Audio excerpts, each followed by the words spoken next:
Division becomes inevitable when injustice persists. Nations do not collapse overnight. They fracture slowly through ignored grievances, broken promises, selective justice, and a persistent humiliation of entire peoples. History is clear on this point. When injustice is institutionalized, unity becomes a lie, and forced togetherness eventually gives way to fragmentation. Nigeria today stands at such a crossroads. The continued persecution and judicial mistreatment of Mazi Nnamdi Kanu, alongside decades of unresolved injustices against the Igbo people and other marginalized groups, is not merely a legal or political issue. It is a warning sign, a loud alarm bell signaling the dangerous direction the country is drifting. Injustice is the fuel of division. Unity cannot be commanded at gunpoint. Patriotism cannot be legislated by court orders. National loyalty cannot grow in soil poisoned by injustice. Every time a court order is disobeyed, every time a citizen is abducted illegally and tried anyway, every time one ethnic group is treated as expendable, the invisible bonds holding the nation together weaken. The story of Mazi Nnamdi Kanu has become symbolic, not because he asked for symbolism, but because the state turned him into one. His ordeal represents what millions feel but cannot articulate, that the Nigerian state often demands loyalty without offering justice. The Bible captures this reality succinctly. Proverbs 29 verse 2. When the righteous are in authority, the people rejoice, but when the wicked rule, the people groan.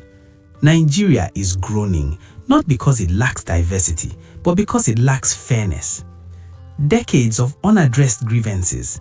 The Igbo experience since the end of the Civil War has been marked by political underrepresentation, economic exclusion, militarization of the Southeast, collective punishment, and persistent stereotyping. The promise of no victor, no vanquished was never fully honored.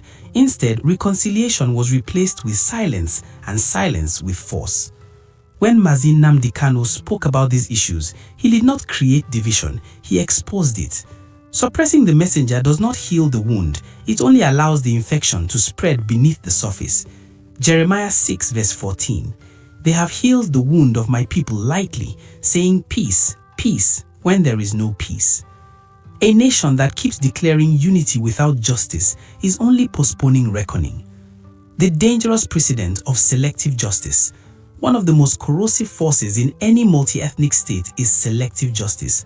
When citizens begin to believe that the law protects some but persecutes others, allegiance to the state erodes.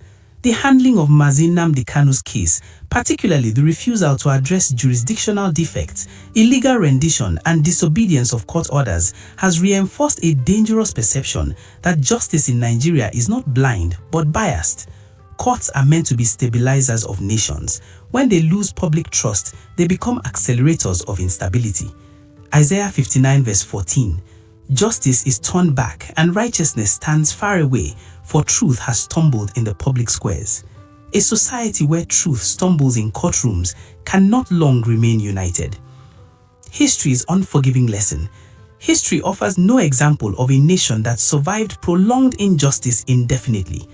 Yugoslavia did not break because of diversity, it broke because grievances were ignored. Sudan did not split because of difference, it split because of oppression. The Soviet Union did not collapse because of external enemies, it collapsed because its internal contradictions became unbearable. Nigeria is not immune to these laws of history. When a state responds to peaceful dissent with force and lawful demands with repression, it teaches citizens a dangerous lesson that the system is incapable of reform. At that point, people stop asking for inclusion and start seeking escape. This is not a threat, it is a pattern. Galatians 6 verse 7. Do not be deceived, God is not mocked, for whatever one sows, that will he also reap. A nation that sows injustice will reap division. The illusion of forced unity. Unity sustained by fear is not unity, it is containment, and containment always fails eventually.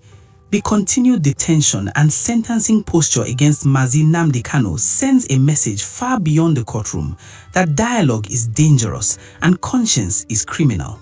This message does not produce loyalty, it produces quiet resentment. Resentment, when ignored, hardens into alienation. Alienation, when dismissed, matures into separation. This progression is not sudden or emotional, it is logical. Psalm 34 verse 14. Turn away from evil and do good. Seek peace and pursue it.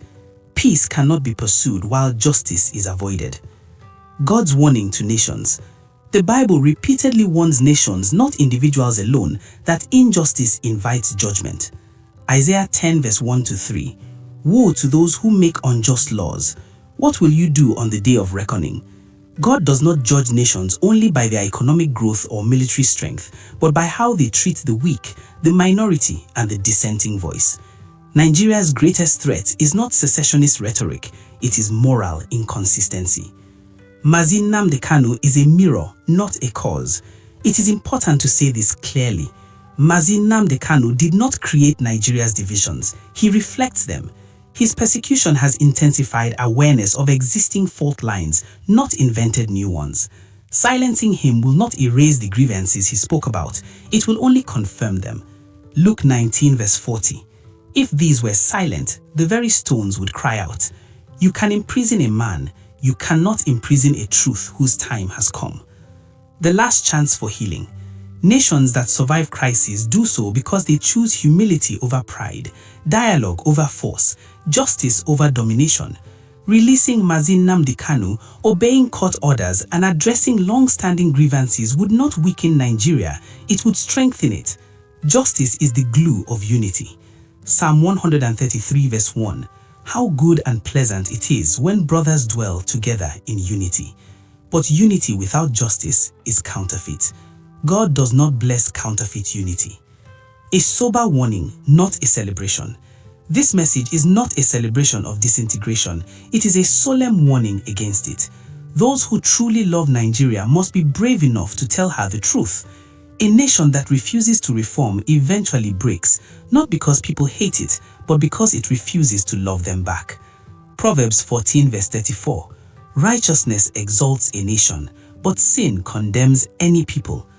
The continued injustice against Mazi Nnamdi Kanu and the Igbo people is not just a regional issue, it is a national fault line. Nigeria still has a choice. Justice can still heal. God's mercy is still available, but history does not wait forever.